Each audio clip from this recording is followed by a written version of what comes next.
देखें खुदा का कलाम हमारे लिए कितना खूबसूरत है। आए एक नजर डालते हैं कि मिसाल 15:16 क्या कहती है। ये साल का हफ्तों का साल है। थोड़ा जो खुदाउंद के खौफ के साथ हो उस बड़े गंज से जो परेशानी के साथ हो बेहतर है। इस थोड़े से आपको सेहत है, आपको सुकून है। क्या आप जानते हैं कि दिमाग में खलल की वजह से बहुत सी बीमारियां आती हैं, लोग मुश्किल होते हैं। तो इस थोड़े के साथ और खुदा के खौफ के साथ मुसीबत के बड़े खजाने से बेहतर है। खुदा नहीं चाहता कि आप किसी चीज की फिक्र करें, वो चाहता है कि आप तरक्की करें। खुदा आपको फतह देना चाहता है, आप फतह याब हो और अपनी बरकत पाए।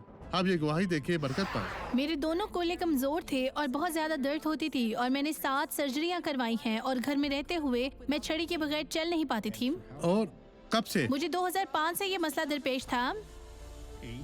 18 साल से। देखें लोगों, इसकी बीमारी एक शख्स होती है और ये आज तक फौज में शामिल हो सकती थी। इसकी बीमारी, मेरा मतलब है ये है, जब आप 18 के हो जाएंगे आपको फौज की खिदमत करनी है। सुबह में इस तरह होती थी, इसका दोनों हाथों से सहारा लेती थी। ये मुझे गर्म करे, लिहाजा मैं इसे सिर्फ एक हाथ से पकड़ती हूँ।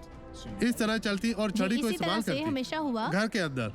आप इसे अपने कंधे पर रखें। यस्सु की बहन, यस्सु के नाम में आगे बढ़े। खुदावंद ने आपको शिफा दी है। ओ खुदावंद, तेरा शुक्र, तेरी तारीफ हो। अब मैं आपके लिए दुआ करना चाहता हूँ। बाप, मैं अपने ईमान को एक शख्स के ईमान के साथ जोड़ता हूँ और मैं इनकी जिंदगी में मौजूद तमाम बुराइयों की सर्जिश करता हूँ। मैं कहता हूँ कि अब चली जा, छोड़ दे, गायब हो जाए यीशु के नाम में। और आप कहें खुदावंद तेरा शुक्र हो। आमीन।